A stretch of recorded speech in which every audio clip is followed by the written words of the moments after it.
கொண்டு வந்தாலுடைய நம்முடைய சமுதாயம் வந்து முன்னேறுவது இன்னும் பல பின்னடைவு தான். அதனால ஒரு ராமகிருஷ்ண அரசு ஒரு ஆங்கில இருக்கு, அவர் வந்து இந்த ரோடு நாளைக்கு ஒரு இது அதாவது செம்ம சொல்லுவாங்க.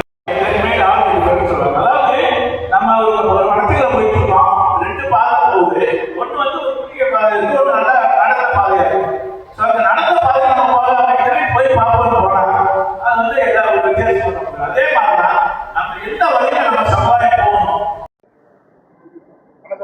அதாவது நாங்கள் வந்து இந்த 5 மேற்கூறிய 5 கோரிக்கைகளையும் எங்களுடைய கலந்தாய்வினுடைய முக்கியமான இதுவே இந்த 5 கோரிக்கைகளை கலந்து தான்.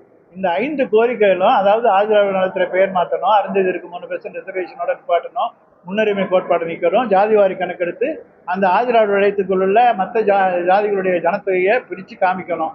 அதுதான் எங்களுக்கு வந்து எங்களுடைய வேலை வாய்ப்புக்கோ மற்ற கல்விக்கோ மற்றது வருவாங்க. ஸோ இதை செய்யாத பட்சத்தில் திராவிட முன்னேற்ற கழக அரசு டாக்டர் கலைஞர் முதல்வராக இருந்தபோது சரி, இப்போ டாக்டர் மாண்புமிகு முதலமைச்சர் ஸ்டாலின் இருக்கும்போது சரி, அதை கருத்திலே கொள்ளலை, எங்கள் தலைவர்களும் அதை முன்னெடுத்து கொள்ளலை. அதனால நாங்கள் வந்து இந்த எலெக்ஷனில், இந்த சட்டசபை தேர்தலில் திராவிட முன்னேற்ற கழகத்துக்கு தேவேந்திர வேளாளர்கள் வாக்களிக்க மாட்டார்கள். அதுக்கு அடுத்தது வந்து என்னன்னா, நான் வந்து ரெண்டாவது வந்து பாரதிய ஜனதா கட்சியும் அண்ணா திராவிடர்களும் இப்போ கூட்டணி வச்சிருக்காங்க. பாரதிய ஜனதா கட்சியை பற்றி உங்களுக்கு தெரியும், இந்த தேவேந்திர வேளாளர் பேரவாற்றத்திற்கு எவ்வளவோ வந்து எங்களுக்கு திராவிட முன்னேற்ற கழகம் அதை எவ்வளோ கோரிக்கை வச்சு அப்பவும் அதை அந்த கோரிக்கை அவங்க கணக்கில் எடுத்துக்கலாம் கூட. மாண்புமிகு முதல்வர் எடப்பாடி இப்போ எதிர்கட்சி தலைவர் வந்து உள்துறை அமைச்சர் அமித்ஷாவும் பாரத பிரதமர் ஒன்றிணைந்து தான் எங்களுக்கு அந்த பேர் வாங்கி கொடுத்தாங்க. தம்பி அந்த தம்பி ராஜா மீடியா தொந்தரவு ராஜா. அப்ப அதனால நாங்க என்ன பண்றோம்னா, இந்த மாதிரி வந்து எடப்பாடியார் ஆதரவு கொடுத்தாரு, அதனுடைய நாங்க நன்றி உணர்வுகளா இருக்கோம். தேவேந்திர வேளாளர்கள் நன்றி உள்ள கடமைப்பட்டவர்கள். ஆனாலும் எங்களுடைய கோரிக்கை, இந்த 4 கோரிக்கைகள் இன்னும் நிறைவேற்றப்படுத்தலை.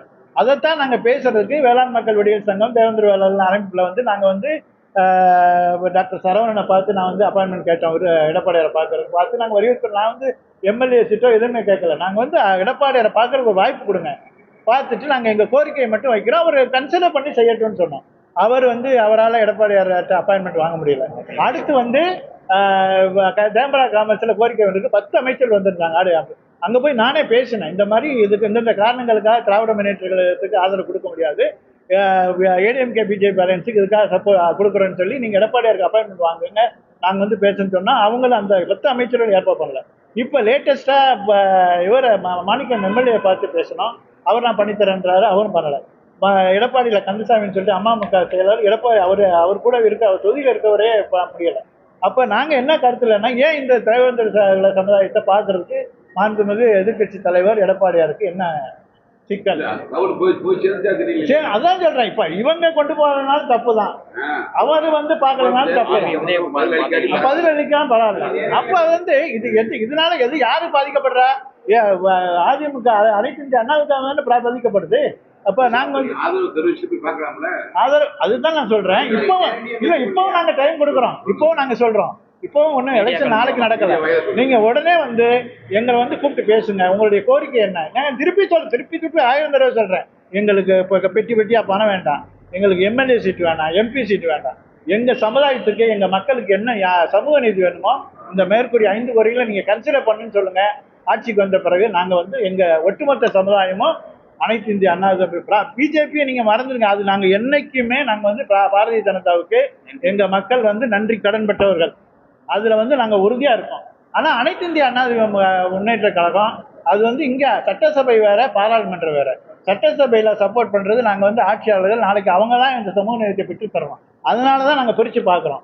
அதனால மாண்புமிகு எடப்பாடியாருக்கு நாங்க இன்னமும் வைக்கிறோம், இன்னமும் டைம் காலம் தரல, நீங்க கூப்பிடுங்க, எங்களுடைய கோரிக்கைகளை வந்து நீங்க நிறைவேற்றுறோம், கன்சிடர் பண்ணுன்னு சொல்லுங்க, நாங்க உங்களுக்கு ஆதரவு கொடுக்குறோம். மற்ற கட்சிகளுக்கு நாங்க அவ்வளவு தூரம் முக்கியத்துவம் கொடுக்கல. இதுதான் எங்க நிலைப்பாடு. இளங்கோ, நான் வந்து மதுரை சென்னை உயர்நீதிமன்ற மதுரை அமர்வில் வழக்கறிஞராக இருக்கேன்.